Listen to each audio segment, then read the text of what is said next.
से कुछ सैकड़ों लोग गिरफ्तार कर चुका हूँ। क्या क्या बुराइयां थी इस इलाके में? चरस था, हीरोइन, सब कुछ था। हेरोइन का नशा करते थे? नहीं, चरस भी था। किसी से इसके करता था, इसकी वजह से। तो जिससे करते थे वो कहाँ है? किसी और के साथ भाग गई।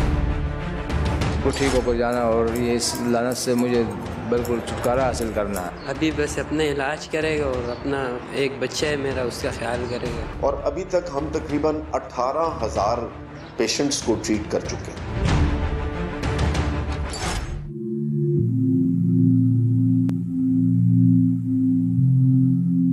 पाकिस्तान की नौजवान नस्ल में मुनशियात के इस्तेमाल का रुझान खतरनाक हद तक बढ़ता चला जा रहा है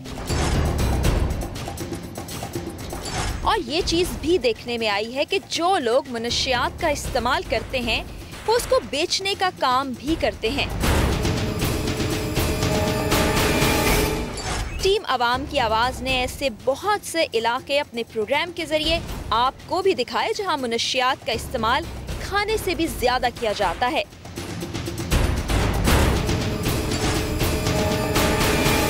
नाजमाबाद के इलाके काठियावाड़ी के मोहल्ले का सर्वे किया तो मालूम हुआ कि वहां भी मुनशियात की फरोख्त का काम जोरों शोर से जारी है, जिस पर हमने मुतल्लिका थाने से राबिता किया और निकल पड़े मुनशियात फरोशों को गिरफ्तार करने।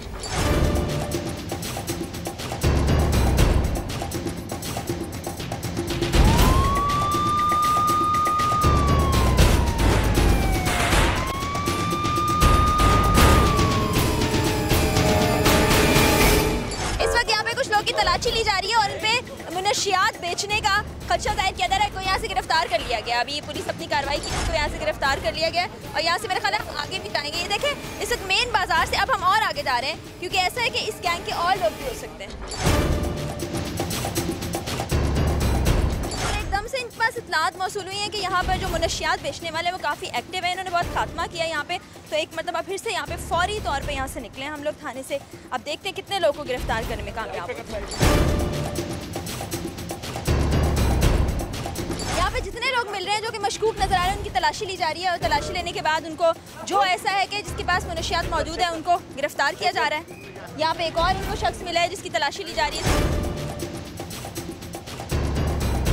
ये आप देखें, ये आप इनसे काफी बड़ी तादाद में ये हेरोइन है।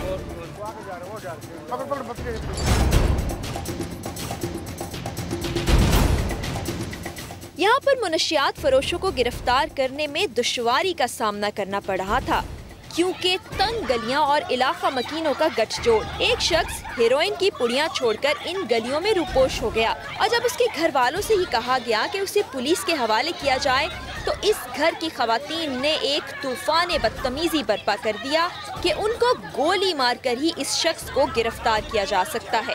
इस सूरत हाल से बखूबी अंदाजा लगाया जा सकता है कि यहाँ पूरे के पूरे खानदान मुनशियात की फरोख्त में मुलव्विस हैं। यहाँ पे कितना शोर मच गया, यहाँ लोगों को ये एहसास नहीं करके और लोग की जिंदगी से खेल रहे हैं और इसमें शोर मचा रहे हैं। ये आप देखें इस घर के लोग यहाँ पे रिटेलिएट कर रहे हैं और ये अंदर जाने नहीं दे रहे, अंदर छुपा रही है उनसे। इतना बड़ा पूरा आपने देखा थैला भरा हो हेरोइन का मिला और ये देखिए आप क्या हंगामा मच रहा है। मुझे थोड़ा कहाँ से लेता है, इधर आओ ना।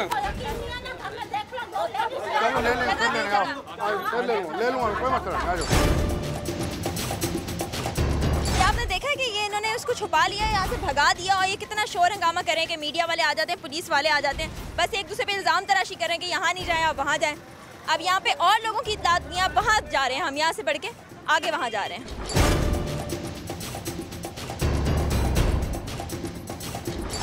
बंदा भागा है उससे बरामद हुआ है। फेंक के भागा ना, ये पतली गलियों में फायदा उठाते हैं, यही फायदा उठाते हैं। लेकिन यहाँ के लोग भी मैंने देखा है कि बहुत ज्यादा शोर मचा रहे हैं, वो इस बात पे बहुत नाखुश हैं। नाखुश नहीं, वो ये सब मिक्सअप हैं, सारे मिले हुए, सब मिले में। एक ही घर है, एक ही खानदान है, एक घर से घुसते दूसरे में निकलते। ये हम रोज डेली यहाँ से पकड़ते लोगों को। ये सब एक ही कुछ है, काठियावाड़ी मोहल्ला है ये। मुझे कम से कम यहाँ से कुछ सैकड़ों लोग गिरफ्तार कर चुका हूँ। ये मुनशियात के केस में जाते हैं, आ जाते हैं, ये सब एक ही कुछ है। सब आप ख़वातीन देख रही हैं उसी टाइप की है मुनशियात।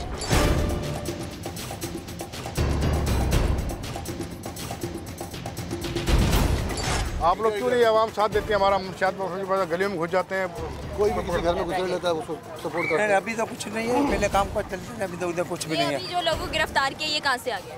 कौन सा गिरफ्तार है? ये इतना ज़्यादा मनशियात पकड़ी गई है। यहाँ से नहीं आई मैडम। नहीं, अभी फेंक के भागा ना एक लड़का यहीं पे फेंक के भाग गया। और बजाय इसके कि आप लोग जो हीरोइन पीते हैं वही बेचते हैं। आप सही कह रहे हैं कि जो पीते हैं वही बेचते हैं, तो जो पीने वाले हैं उनके बारे में नहीं बता सकते पुलिस को? मार मार के इलाका थक गई, फिर मार मर जाएंगे ये तो। आपके सामने ये बेच रहे होते हैं सारे? नहीं, हमारे सामने कोई भी बेचते हैं, फौरन पकड़ के देते हैं। दिखता था, सारा बंद करा दिया। क्या क्या बुराइयां थी इस इलाके में? चरस था, हीरोइन, सब कुछ था, खत्म करवा दिया जब से ये आए हैं। कितने फीसद कम हो गया है? रुपए में से 12 ने हो गया कम। यहाँ पर मुझे बताएंगे जुए के अड्डे भी थे, जुआ भी खेलते थे लोग। खत्म हो गया, वो भी अभी नहीं है इतना। आपको क्या बेहतरीन नजर आती है? बिल्कुल सही हो गया अभी, बिल्कुल ठीक है, कोई बुराई नहीं है। बुराई नहीं। ये हम सुबह से शाम तक कम से कम 3 मरतबा यहाँ रेडे मारता हूँ मैं। यहाँ बहुत गंद था, बहुत हिरोनी थे, लातादाद केसेस में कर चुका हूँ। और जुए मंशियात के अड्डे थे जो सब ख़त्म हो गए, तो यहाँ का जुराइम का खात्मा हो गया अल्हम्दुलिल्लाह। खुदा रसूल की कसम, कौन बेचता है? बेगुनाह के घर पे आते हैं ये लोग, तो सब पता है। सुबह से काम पे दिया, इनको सब पता है। ये पता है।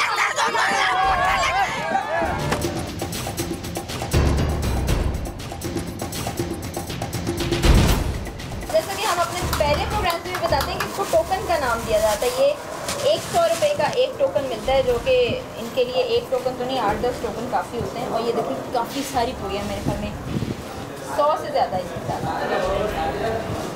और ये इसका कलर जो है, कलर भी चेंज होता है। तो ये जो इसका कलर है इसके मुताबिक ये वो महंगे वाली है।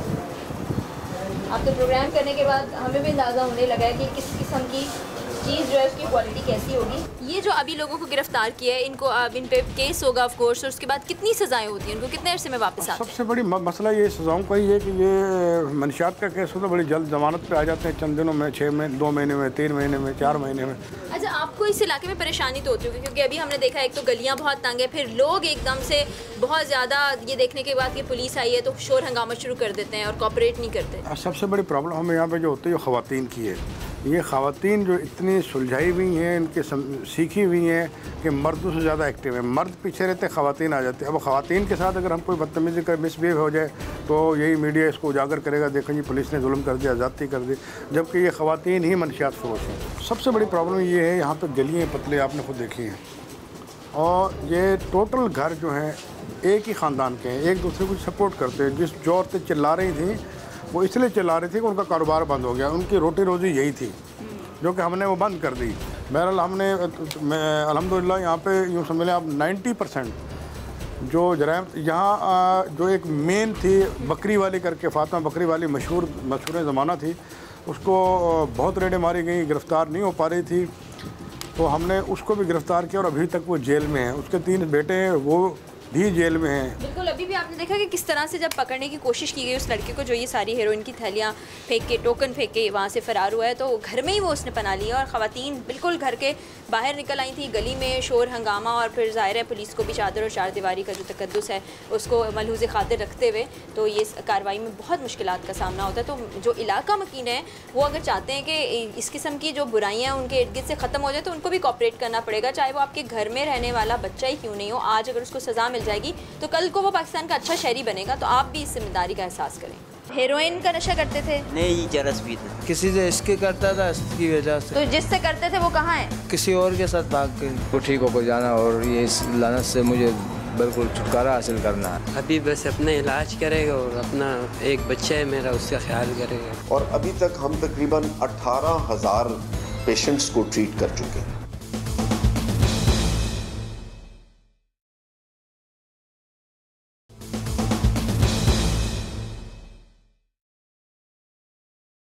हम मुनशियात फरोशों को गिरफ्तार भी करवाते हैं, उनकी निशानदेही भी की जाती है, और मुनशियात के आदी अफराद भी जा बजा नजर आते हैं, जिनमें से बहुत से अफराद चाहते हैं कि वो इस लानत से छुटकारा हासिल कर लें, लेकिन कमर तोड़ महंगाई और महंगे प्राइवेट अस्पताल में इलाज उनके बस की बात नहीं है।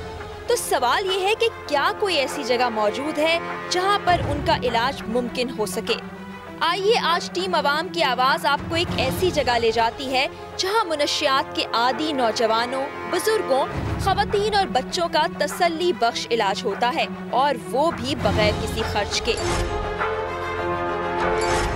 इस वक्त अवाम की आवाज़ की टीम पहुंची है बेनज़ीर भुट्टो शहीद ANF ट्रीटमेंट सेंटर, जो कि रिहेबिलिटेशन सेंटर है उन लोगों के लिए जो किसी भी किस्म के नशे के आदी हैं। एंटी नारकोटिक फोर्स की जानिब से ये सेंटर बनाया गया है, और आपको ये बताएं कि एंटी नारकोटिक फोर्स का काम कुछ और होता है। आज हम यहाँ पर इसलिए पहुँचे हैं ताकि आपको बताया जा सके, इन्फॉर्मेशन दी जा सके कि आखिर ऐसी क्या ज़रूरत महसूस हुई कि इस फोर्स ने ये हॉस्पिटल बनाया और इसको चला रही है। यहाँ पर इसके प्रोजेक्ट डायरेक्टर इस वक्त मौजूद हैं, लेफ्टिनेंट कर्नल माजिद शेराजी साहब। उनकी तरफ चलते हैं और उनसे जानने की कोशिश करेंगे कि क्या तरीक़ाकार है, किस तरह मरीजों को यहाँ लाया जाता है, किस तरह से उनका ट्रीटमेंट किया जाता है, कब से ये सेंटर कायम है और किस तरह से काम करता है। आ जाए। इस वक्त सेंटर के अंदर हम पहुंच चुके हैं और यहाँ पर हमें जो लिखा हुआ नज़र आ रहा है उसके मुताबिक यहाँ पर मर्द हजरात के साथ साथ ख़वातीन और छोटे बच्चे जो कि शिकार हो जाते हैं किसी भी किस्म के नशे का, हमने अपने प्रोग्राम में भी आपको दिखाया, बल्कि पिछले एपिसोड में ही आपने देखा कि बच्चे तक नशे के आदी होते हैं, उनको कैसे ट्रीट किया जाता है। ये मेरे बिल्कुल पीछे आप देख सकते हैं, हमें बहुत से लोग बैठे हुए नज़र आ रहे हैं जिनमें मर्द और ख़वातीन भी हैं। ये OPD इस वक्त आपको दिखाई दे रही है। ये OPD भी किस तरह से काम करती है, अब उनकी तरफ चलते हैं और उनसे जानते हैं कि ये किस तरह से पूरा प्रोजेक्ट मार्ज़े वजूद में आया और किस तरह से काम कर रहा है। ये देखिए, ये बोर्ड पे आपको जो तस्वीरें दिखाई जा रही हैं, ये तस्वीरें इस हॉस्पिटल की हैं जिस वक्त ये ऑपरेशनल नहीं था। इसकी सूरत हाल आप देख सकते हैं कि किस तरह ये गंदगी आपको दिखाई दे रही है। हॉस्पिटल बहुत पुराना बना हुआ था। ये शायद कोई एडिक्ट है जिसका इलाज किया जा रहा था। ये वार्ड्स आप देख सकते हैं, खाली मैदान है और ये बिल्डिंग की शक्ल थी। और अब देखें कि ये कितनी अच्छी हालत में मौजूद है। बिल्कुल सामने आपको हम कैमरे पे अपने दिखा सकते हैं कि बड़ी तेज़ी से कंस्ट्रक्शन का काम जारी है और बहुत जल्द ये हॉस्पिटल मुकम्मल सूरत में आ जाएगा। इस वक्त हम माजिद शेराजी साहब के साथ मौजूद हैं। जैसा कि हमने आपको बताया है कि ये प्रोजेक्ट डायरेक्टर हैं। इस पूरे प्रोजेक्ट को देखते हैं जो कि कुछ बन चुका है, कुछ बनना बाकी है। इनसे बातचीत करते और जानते हैं कि किस तरह से ये काम करेगा और क्या क्या अब तक काम मुकम्मल हो चुका है। सबसे पहले तो मैं ये मुबारकबाद देना चाहूँगी कि एक बड़ा अच्छा प्रोजेक्ट, इसकी ज़रूरत भी थी। काफ़ी ज़्यादा ऐसे लोग हैं जो कि एडिक्ट हो चुके हैं और उनका इलाज बहुत मुश्किल होता है प्राइवेट हॉस्पिटल्स में, आप लोग कर रहे हैं। मैडम, मैं आपको ये बताना ज़रूरी समझता हूँ कि ANF को अगर आप ओवरऑल देखें तो वो ANF के दो बड़े काम हैं। एक तो सीजर्स करना, पकड़ना जहाँ जहाँ से मंशियात जा रही हैं, और दूसरा जो इसकी लत में पड़ जाते हैं, आदी हो जाते हैं, उनका फिर फ्री ऑफ कॉस्ट इलाज करना। तो इस पे जो फैसिलिटीज़ हैं, जैसे कि बाकी प्राइवेट हॉस्पिटल्स में हम देखते हैं कि साइकेट्रिस्ट भी होते हैं, डॉक्टर्स भी मौजूद होते हैं, कुछ एक्टिविटी भी ऐसी कराई जाती है हेल्दी जिससे वो लोग रिहेबिलिटेट जल्दी हो सकें, वार्ड्स में दाखिल कर लिया जाता है, वो सब सिस्टम मौजूद है? जी अल्हम्दुलिल्लाह। बल्कि मैं अगर ये कहूँ कि हम एक नॉर्मल हॉस्पिटल से बहुत आगे जाके हम काम कर रहे हैं। जिस तरह आपने फरमाया, मेरे पास FCPS साइकेट्रिस्ट हैं जो कि कराची के माने हुए साइकेट्रिस्ट हैं। फिर मेरे पास साइकोलॉजिस्ट जो हैं वो माशाल्लाह PhD हैं, और अभी तक हम तकरीबन 18,000 पेशेंट्स को ट्रीट कर चुके हैं। हर 3 महीने के बाद हम एक अपना फ्री मेडिकल कैंप लेकर जाते हैं, ठीक है, जहाँ पे कि हम अवेयरनेस भी देते हैं लोगों को और उनका इलाज भी करते हैं। तो तरीक़ाकार क्या होता है, किस तरह से मरीज़ यहाँ पर पहुँचते हैं, फिर उसके बाद अगला क्या प्रोसीजर है, और जब वो सेहतमंद हो जाते हैं तो क्या? जी, सबसे पहला प्रोसीजर तो मैडम गेट से ही स्टार्ट हो जाता है, जहाँ पे कि सर्च होती है प्रॉपर कि कोई भी बंदा या उसकी फैमिली या मिलने वाले किसी भी तरह से कोई ड्रग हॉस्पिटल के अंदर ना आ सके। ये हमारी पहली कोशिश होती है। उसके बाद जो दूसरा स्टेप है, उस लड़के को, पेशेंट को हम रजिस्ट्रेशन करते हैं। उसकी रजिस्ट्रेशन होने के बाद, क्योंकि तकरीबन 8,000 लोग ऐसे हैं जिनका कि 2010 से लेके अब तक हमारे पास कंप्लीट डाटा मौजूद है। वहाँ से फिर डॉक्टर साहब देखते हैं, डॉक्टर साहब उसको सर्टेन टेस्ट लेकर देते हैं। 6-7 टेस्ट होते हैं, वो भी फ्री होते हैं, वो सिविल से या जना से करवाए जाते हैं। 3-4 दिन के बाद जब उनकी रिपोर्ट आ जाती है तो वो दोबारा लेकर आते हैं। ठीक है। पेशेंट विद रिपोर्ट्स जब आता है तो फिर डॉक्टर तारिक ये फैसला करते हैं, अगर उसको HIV पॉजिटिव हो हम नहीं रखते, अगर एड्स पॉजिटिव हो हम नहीं रखते, हेपेटाइटिस B पॉजिटिव हो तब भी नहीं रखते। पहले हम उनको रेफ़र करते हैं कि आप जाके इसका इलाज करवाएं और ठीक होने के बाद फिर आप हमारे पास आएँ। फिर हम ड्रग का इलाज करें। बिल्कुल सही। कितनी कैपेसिटी है इस वक्त हॉस्पिटल में, कितने मरीजों का इस टाइम एडमिट किया जा सकता है? 55 बेडेड कैपेसिटी है, 55 लोग मेरे पास हर वक्त यहाँ होते हैं। बिल्कुल ठीक है। ये सारी गुफ्तगू आपने इस वक्त सुनी। शराजी साहब हमारे साथ ही रहेंगे, हम पूरा सिस्टम खुद अपनी आंखों से देखेंगे। जो कुछ इन्होंने बताया वो तरीकाकार कैसे है, स्टेप बाय स्टेप मरीज़ किस तरह से यहाँ आगे बढ़ता है और किस तरह से सेहतमंद होकर यहाँ से निकलता है, वो भी हम आपको दिखाएंगे। ये आप देखिए कि साइकेट्रिस्ट रूम है, जिसमें अभी भी हम आपको दिखाते हैं कि एक पेशेंट हैं जिनके कंसल्टेंसी जारी है। यहाँ पर पहला स्टेप ये होता है कि साइकेट्रिस्ट के पास आते हैं और वो ये देखते हैं ओपीडी के बाद कि आखिर क्या क्या ऐसे मसाइल हैं जो कि साइकोलॉजिकली भी हो चुके हैं, क्योंकि जब भी कोई ड्रग एडिक्ट होता है वो एक नॉर्मल इंसान नहीं रहता है, उसके अंदर बहुत सी एबनॉर्मलिटीज़ पैदा हो जाती हैं। तो ये आप देख सकते हैं कि इस वक्त ट्रीटमेंट चल रहा है। ये किस तरह से आप आइडेंटिफाई करते हैं और किस तरह से बाद में आप ट्रीटमेंट देते हैं जो भी पेशेंट्स यहाँ पे लाए जाते हैं? पहले हम लोग इनकी स्क्रूटनिंग करते हैं, इनिशियल असेसमेंट होती है। इनिशियल असेसमेंट में हम देखते हैं कि वो कौन सी ड्रग लेता है, कितनी टाइप्स क्या है, मोड कितनी है, फ्रीक्वेंसी कितनी है और कौन सी क्लास है। उसके हिसाब से हम उसको डिटरमाइन करके उसके फ़िज़िकल एग्जामिन करने के बाद उसको टेस्ट लिख के देते हैं। टेस्ट जिस तरह ये पेशेंट है, ये हमारे पास टेस्ट करवा के अभी आ गए हैं, तो इनका सिर्फ चेस्ट एक्सरे रह गया, बाकी सारे करवा के आ गए। अब इनको अपॉइंटमेंट दे देंगे एडमिशन के लिए। ठीक, ये है पेशेंट। आप किस चीज़ का नशा करते हो? हेरोइन का नशा। हेरोइन का नशा क्यों शुरू कर दिया? ऐसा क्या गम था, ऐसा क्या दुख था? यार दोस्त मिल गए थे कुछ ऐसे। आपकी वालदा है साथ? जी वालदा। ये आपके बच्चे के बारे में आपको कब पता चला कि इसने नशा शुरू किया है? ये इससे थोड़े दिन बाद ही फ़ौरन पता चल गया था, पर ये मना करता कि नहीं अम्मी है ऐसे ही ऐसे। हम लोग शक कर रहे थे तो ये झूठ बोलता था कि नहीं नहीं। अब जब सामने आ गया, इलाज करवाने के लिए निकली। किसने बताया था इस हॉस्पिटल के बारे में? हमारे यहाँ पे किसी ने बताया था, तो हम बहुत पूछ के फिर इधर आए।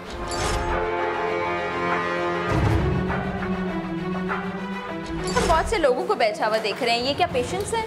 मैडम ये कुछ पेशेंट्स हैं और कुछ उनके लवाहिकीन हैं जो उनको लेकर आए हुए हैं। ठीक है, तो इनसे भी बात कर सकते हैं। आप मरीज हैं? जी सही हो। इलाज करवा लिया? करा लिया, अभी सही। यहीं से करवाया? यहीं से कराया। अच्छा, आप यहाँ कब आए थे, कौन से साल में आए थे? नहीं, महीने का पता नहीं है मुझे। अच्छा, आप हेरोइन का नशा करते थे? नहीं, चरस भी थे। छोड़ दिया आप? छोड़ दिया। अब खरीदने के लिए पैसे कहाँ से आते थे? खरीदने के लिए पैसे भाइयों से ले लेते थे, दोस्तों से ले लेते थे। कितने अरसे तक ये नशा किया आपने? ये मैंने ये 3-4 साल। दवाइयों से नींद आ जाती है? हाँ। कैसा सिस्टम है, कैसा इलाज हुआ? अच्छा इलाज करते हैं जी, हर चीज़ देते हैं जी, पूछते हैं फिर देते हैं, फिर पूछते हैं, मसला हो जाए कम हो जाए फिर डांटते हैं नौकर को, फिर देते हैं, ऐसे देते हैं। आप चर्च का नशा करते हो कितने अरसे से? 10-15 साल। क्या वजह थी? ऐसे ही छोड़ दिया। दोस्तों के साथ? अभी कितने अरसे से इलाज चल रहा है? अभी कितना? तीसरी दफ़ा लेके आई। अच्छा, लेके आई हैं, आपको दवाइयाँ दी जाती, फिर आप घर चले जाते हैं? चले जाते हैं। दाखिल का कह रही हूँ कि दाखिल इसको कर दो जैसे। अच्छा, अब आप चाह रही हैं इस दाखिला हो जाए, तो तैयार हो? दाखिले के लिए तैयार हो? नहीं, तो फिर बाहर जाओगे, दोस्तों में बैठोगे, नशा करोगे। इसको नशे के लिए पैसे कहाँ से मिलते थे? आपसे लेता था? अब तो इसको आदत पड़ गई है, बाहर दोस्तों में मांगता है, नहीं भी होते दोस्त पिलाते हैं इसको चरस। अच्छा, दोस्तों से भी पैसे मांग लेता है? हाँ। तो अगर पैसे नहीं मिलते या नशा नहीं मिलता तो घर पे लड़ाई झगड़ा? झगड़ा करता है, दो बस मुझे दो, नशा दो। अच्छा, आपसे भी झगड़ता है? झगड़ता है, बाप से, भाई से, सबसे। हाँ जी, आप नशा करते हो? क्या करते थे? यहाँ से इलाज कराया और छोड़ दिया। कि कौन सा नशा करते थे? हेरोइन का नशा। कितने साल किया है? तकरीबन 8-9 महीने। 8-9 महीने। तो हेरोइन बड़ा महंगा नशा है, वो एक टोकन जो है वो 120 रुपये का आता है। 50 रुपये का भी है, 100 का भी है। कब एहसास हुआ कि मैं छोड़ दूँ, या घर वालों ने मजबूरन उनके कहने पे तुम यहाँ पे आ गए? नहीं, ये है कि मैं घर में बड़ा हूँ माशाल्लाह, और जिम्मेदारी को रखते हुए छोड़ना था मुझे। कैसे इस नशे का आदी बने? दोस्तों में? किस तरह से? जी, दोस्तों में अचानक एक सिगरेट के ज़रिए किसी ने दे दिया हाथ में, बस फिर कंट्रोल नहीं हुआ, फिर उस ज़रिए से करते रहे। यहाँ पर मौजूद मनशियात के आदी अफराद से जब हमने बातचीत की तो मालूम हुआ कि बहुत से लोग अपने दोस्तों में बैठ के नशा करते थे, जो बाद में उनकी आदत बन गई और अब वो इस सेंटर में अपनी इस आदत से छुटकारा हासिल करने आए हैं और कुछ सेहतयाब होकर घर वापस जा चुके हैं।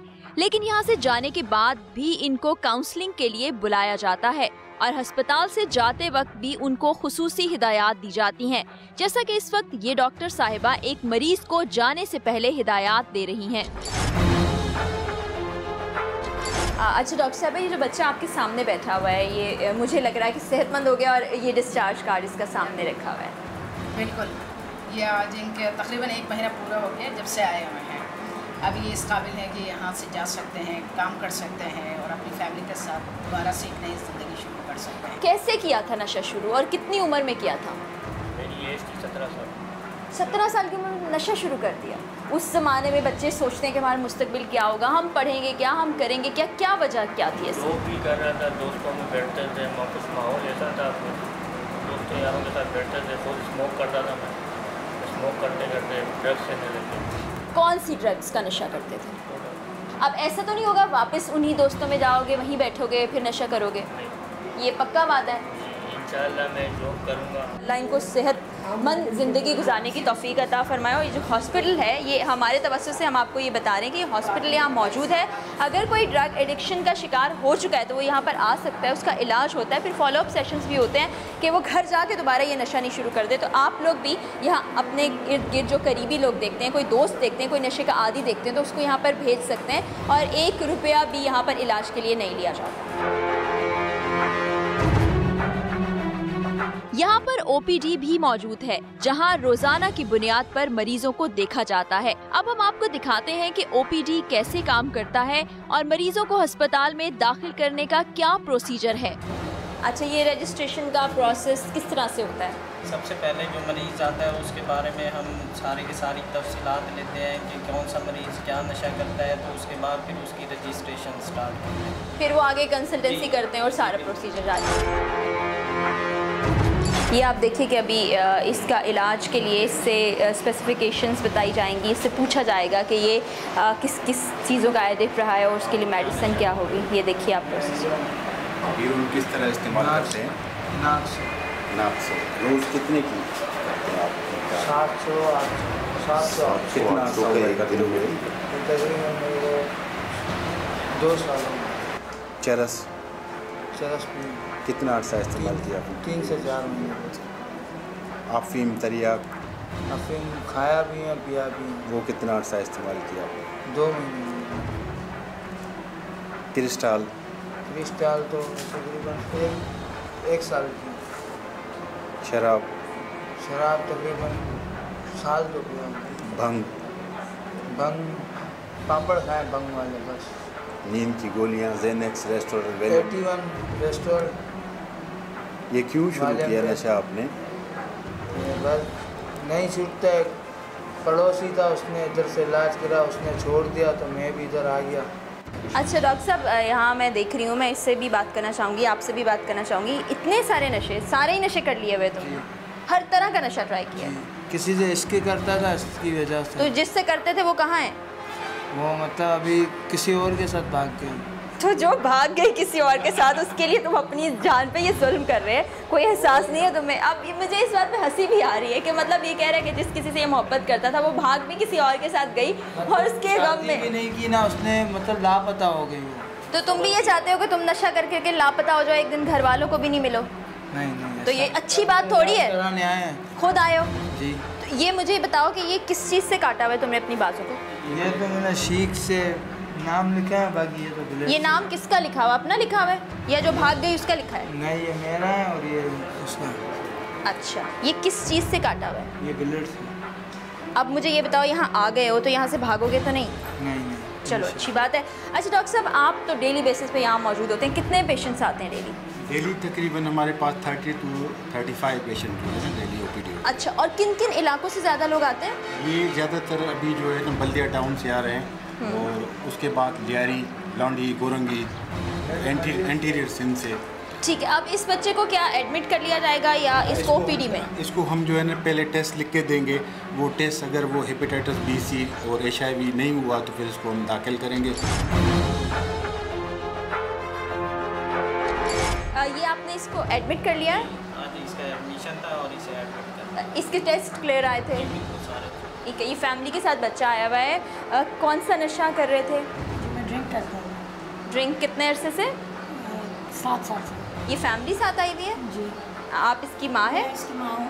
ठीक है। मैं चाहती हूँ कि मेरा बच्चा ठीक हो जाए, बहुत दिनों से करे। इसका फादर भी नहीं है, डेथ हो चुकी है। अभी ये आया नीयत से करवाने के लिए इलाज, अल्लाह करे इसका इलाज हो। जो शीशा पीते हैं लोग, उसमें आजकल डिफेंस और क्लिफ्टन में यही यूज हो। अच्छा, शीशा तो अब गवर्नमेंट ने बंद कर दिया, बैन किया है। जहाँ जहाँ यूज हो रहा है उसमें क्रिस्टल मैथ्स यूज हो रही है। सोने का कड़ा हीरे से लड़ा, जब याद आई थी तो खत लिखना पड़ा। हर मोड़ पर मिल जाते हमदर्द हजार, शायद यार अब तेरी बस्ती में फंकार बहुत है।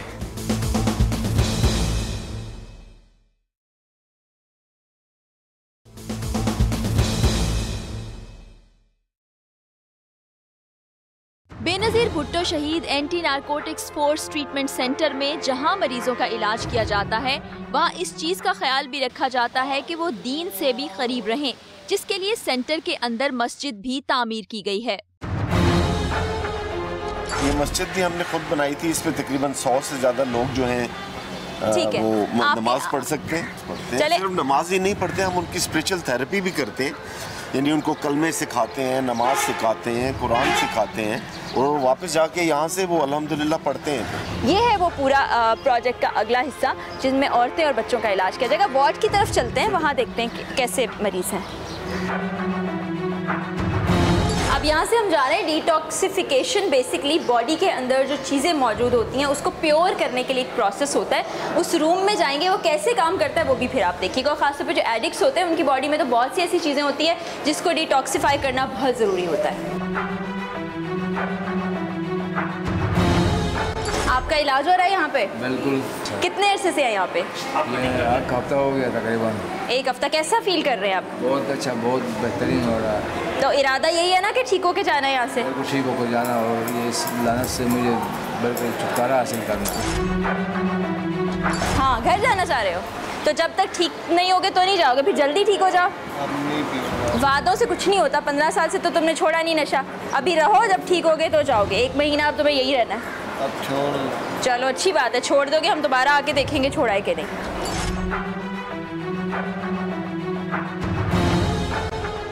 इस वक्त इस कमरे में ग्रुप काउंसलिंग हो रही है, जिसमें मरीजों के मसाइल को सुनकर उनका हल तजवीज़ किया जाता है। जैसे ये इनका मसला है तो इनको अपने नज़रिए से नज़र आएगा वो मसला, और ये अपने एहसासात और जज्बात उस मसले से जोड़ेंगे। जबकि जो दूसरे लोग हैं, न्यूट्रल लोग हैं, वो फिर अपने नज़रिए से देखेंगे, जाविये से देखेंगे। तो यानी इनके एहसासात और जज्बात या इनके दायरे से निकल के भी वो देख सकते हैं ना। तो हम न्यूट्रल होकर उनका राय मशवरा देंगे। तो आपने हर मसला अपना शेयर करना है, बताना है कि मेरे साथ ये मसला है, मुझे सुलझाना है। अच्छा, ये देखें यहाँ पे ग्रुप काउंसलिंग चल रही है। ये डॉक्टर साहिबा से हमारी मुलाकात भी हुई थी, अभी ये इनको ग्रुप काउंसलिंग दे रहे। कुछ सीखा है यहाँ से? नशा छोड़ के जाओगे? अच्छे इंसान बनोगे?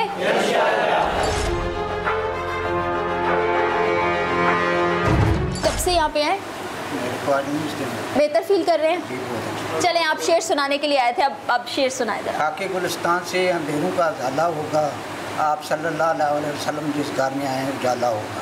वाह वाह। और जो जिस नबी की बात कर रहे हैं उनकी मोहब्बत आपके भी दिल में आए और आप भी यहाँ से सेहतमंद होके जाएं। बहुत ज़बरदस्त। अच्छा जी, गाने सुनाने चाह रहे हो तुम हमें, लेकिन ये बताओ कि यहाँ पे कितने अरसे से हो? मैडम 5 दिन हो गए। कैसा लग रहा है? नशे से छुटकारा मिल रहा है? सुकून मिल रहा है। कौन सा गाना सुनाओगे? मोहम्मद रफ़ी साहब का गाना है, बहुत पुराना है। क्या बात है, सुनाओ। मुझे बहुत पसंद है वो। अच्छा। ओ दुनिया के रखवाले, सुन दर्द भरे मेरे नाले, सुन दर्द भरे मेरे नाले, आश निराश के 2 रंगों से दुनिया तूने सजाई, पाँव में पड़ गए छाले, हो दुनिया के रखवाले। वाह जी वाह, ज़बरदस्त। अच्छा मुझे ये बताओ, किसी के इश्क में मुब्तला होकर तो नशा नहीं शुरू किया था? जी नहीं, मैं मैरिड हूँ और दोस्तों यारों के साथ मैरिड हूँ। तो अब एहसास होता है कि दोस्तों ने गलत काम पे लगाया था? नशे करने के पीछे कोई एक कहानी है ना तुम्हारी? जी। क्यों शुरू किया था बताओ? बस लड़की से इश्क हो गया था, किसी और का हो गया, इस वजह से नशा किया। लड़की से इश्क हुआ था, जिससे इश्क हुआ था वो किसी और की हो गई। क्या शादी की थी? जी। तुम किसी दूसरे से शादी कर ली, तुमसे शादी क्यों नहीं की? मैं थोड़ा गरीब था, वो लड़का अमीर था, इस वजह से। तो आप क्या सोचते हो यहाँ सेंटर में आने के बाद? अभी बस अपने इलाज करेगा और अपना एक बच्चा है मेरा, उसका ख्याल करेगा। यहाँ पर मौजूद मरीजों से भी हमने गुफ्तगू की और ज्यादातर का यही कहना था कि दोस्तों की कंपनी में बैठकर उन्होंने नशे का आगाज किया था। ये आप देखें, ये बेसिकली वार्ड्स हैं। वार्ड्स में टीवी भी मौजूद है, प्रॉपर पंखे लगे हुए हैं, ये बेड्स हैं, हवा क्रॉस वेंटिलेशन का इंतज़ाम है। और ये पेशेंट्स इस वक्त तो ग्रुप काउंसलिंग हो रही है जिनकी, वो जब आएंगे वहाँ से तो बिस्तर ये बिछे हुए। फिजिकल एक्टिविटीज़ भी होती हैं, उनकी एक्सरसाइज कराई जाती है, उनको गेम्स कराई जाती हैं, ताकि वो एक कहते हैं कि एक सेहतमंद जिस्म के अंदर एक सेहतमंद जहन होना बहुत ज़रूरी है। तो उसके लिए अब आगे चलते हैं और सेक्शंस भी देखते हैं।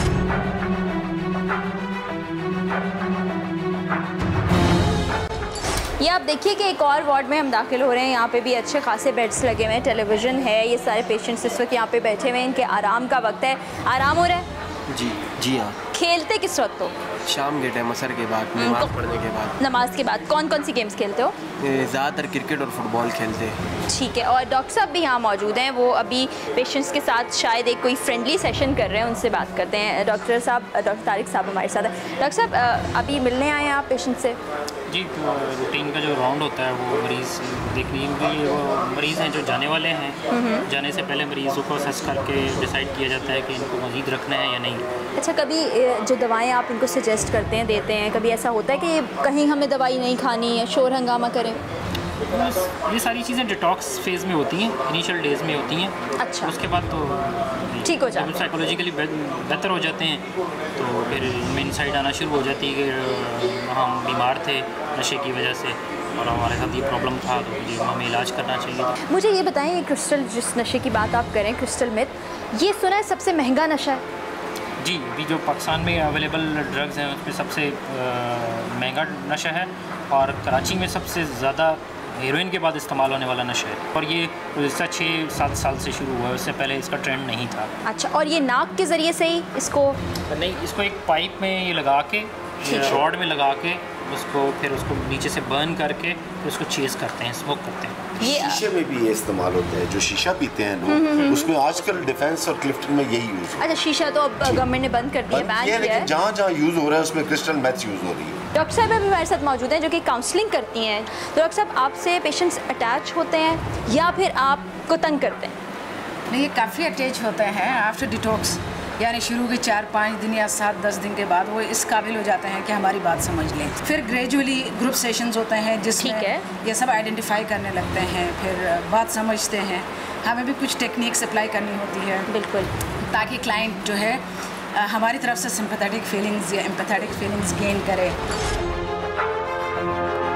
अपनी आँखों के समंदर में मुझे उतर जाने दे, अगर मैं मुजरिम उतरा तो मुझे डूब के मर जाने दे, जो चाह दिए तेरी ज़ख्म ने मुझे, सोचता हूँ कह दूँ तुझसे मगर जाने दे, सोने का कड़ा हीरे से लड़ा, जब याद आई तेरी तो ख़त लिखना पड़ा। हर मोड़ पर मिल जाते हमदर्द हज़ार, शायद यार अब तेरी बस्ती में फनकार बहुत है। अभी अपना इलाज करवा के फिर जाऊँगा, काम करूँगा ना, ज़िंदगी है तो काम चलेगा। अभी हम लोग नशे में बर्बाद हो जाएँ फिर हम लोग का पीछे कौन संभालेगा। इस वक्त हम जिस रूम में मौजूद है ये बेसिकली एक्सरसाइज रूम है, छोटा सा एक जिम बनाया गया है। ये वाइब्रेशन मशीन है, ये ट्रेडमिल है, ये वेट के साथ जो एक्सरसाइज की जाती हैं उसकी मशीन है। तो सेहतमंद ज़िंदगी की तरफ जब ये जा रहे होते हैं, जब ये नशा छोड़ रहे होते हैं, तो बहुत ज़्यादा ज़रूरत होती है बॉडी को एनर्जी की और हल्की फुल्की एक्टिविटी करने की। तो ये उनके लिए रूम बनाया गया है जहाँ पे ये अपने ट्रेनर्स के साथ ये एक्टिविटी भी करते हैं। सफाई का ख्याल रखना बहुत ज़रूरी होता है और ये जहाँ पे जो यूनिफॉर्म्स इनको दिए जाते हैं वो यूनिफॉर्म रोज़ की बुनियाद पे उसका साफ़ होना बहुत ज़रूरी है। कि वो रूम है जहाँ पर इनके कपड़े धुल के आते हैं, इस्त्री होते हैं और अभी भी देखें कपड़े इस्त्री किए जा रहे हैं। आप ये सारा काम संभालते हैं? कब से इस इदारे के साथ काम कर रहे हैं? 5 साल जब से ये बना है। जब से बना है। कैसा लगता है इन लोगों के लिए काम करके? बहुत अच्छा लगता है। यहाँ से कितने लोग सेहतमंद होके जाते हैं? बहुत आदमी जाते हैं। स्पोर्ट्स सेक्शन जो बनाया गया है, जो ग्राउंड है जहाँ पे एक्टिविटी कराई जाती है फिज़िकल, उसकी तरफ जा रहे हैं। जैसे हमने बात भी की थी, इनको क्रिकेट सबसे ज़्यादा पसंद है, तो मेरा ख्याल है सबसे ज़्यादा ये क्रिकेट खेलना पसंद करते हैं। तो आपने देखा कि किस तरह लोगों की फलाह के लिए, उनको इस नशे से छुटकारा दिलाने के लिए एक बड़ा अच्छा सेंटर मौजूद है। और मैं देखने वालों को भी कहूँगी कि कोई आपको ऐसी शिकायत है, आपके घर में कोई ऐसा फ़र्द मौजूद है, आपके मोहल्ले में, आपके इर्द गिर्द कोई ऐसा शख्स मौजूद है, तो उसको आप यहाँ पर ले आएँ और उसका इलाज कराएँ, उसको सेहतमंद ज़िंदगी की तरफ वापस लेके जाएँ। फील्डिंग हो रही है जी, फील्डिंग हो रही है। यहाँ आने से पहले कभी खेली थी क्रिकेट? जी खेलते हैं, ग्राउंड में खेलते हैं अक्सर। अच्छा, क्या करते हैं? Bowling, batting? बॉलिंग वगैरह, बैटिंग वगैरह करते हैं। सब कर लेते हैं। तो यहाँ अभी खेल के कैसा लग रहा है? अच्छा लगता है, शाम के टाइम खेलते हैं रोज़ाना। अच्छा, ये जो बॉलिंग करा रहे हैं इनसे हम बात करते हैं। अच्छा जी, बॉलिंग हो रही है, कौन सी बॉलिंग कराते हैं? फास्ट या स्पिन? फास्ट बॉलिंग कराते हैं। कौन सा फेवरेट प्लेयर है आपका? मेरा वसीम अकरम था, जो कि इस वक्त कोच बन चुके हैं। इनसे बात करते हैं। भाई 1 मिनट रोक दे, कहीं मुझे नहीं लग जाए गेंद। भाई खेल में इतने मगन है कि बात भी नहीं करना चाहते। 1 मिनट रुक जाओ भाई। अच्छा, वॉलीबॉल पहले कभी खेला था? जी। आता है, प्रॉपर खेलना आता है? जी। कितने देर से खेला है? ये कम से कम 6 महीने से खेल रहे हैं। और नशा करते हुए तो नहीं खेलते होगे ना?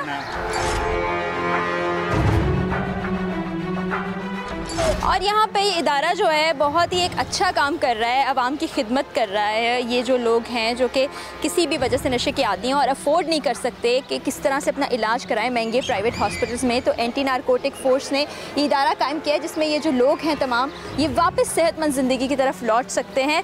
तो आप भी अगर अपने किसी भी ऐसे शख्स को देखते हैं जो एडिक्ट हो चुका है किसी भी नशे का, तो उसको यहाँ रेफ़र कर सकते हैं। टीम अवाम की आवाज़ ने आज आपको इस इदारे का विजिट करवाया। अब अगर आपके मोहल्ले में, ख़ानदान में या घर में ऐसा कोई भी शख्स मौजूद है जो मनशियात जैसी लानत का आदी हो चुका हो, तो आप उसको इस इदारे में मुफ्त इलाज के लिए ला सकते हैं ताकि वो नॉर्मल ज़िंदगी की तरफ लौट सके। लेकिन तमाम देखने वालों से एक गुजारिश ये भी है कि अगर अपने इर्द गिर्द मुनशियात फरोशों को मौजूद पाते हैं तो अपने करीबी पुलिस स्टेशन में रिपोर्ट ज़रूर करें। इस लानत से छुटकारा हासिल किया जा सकता है। और ख़ास तौर पर वालिदैन अपने बच्चों पर गहरी नज़र रखें कि क्या वो किसी ऐसी सरगर्मी में तो मुलव्विस नहीं जो उनकी जान के लिए ख़तरा है। इस पैगाम के साथ कि आवाज़ उठाइए, इनकलाब लाइए। टीम अवाम की आवाज़ और फ़रा यूसुफ को इजाज़त दीजिए। अल्लाह हाफिज़।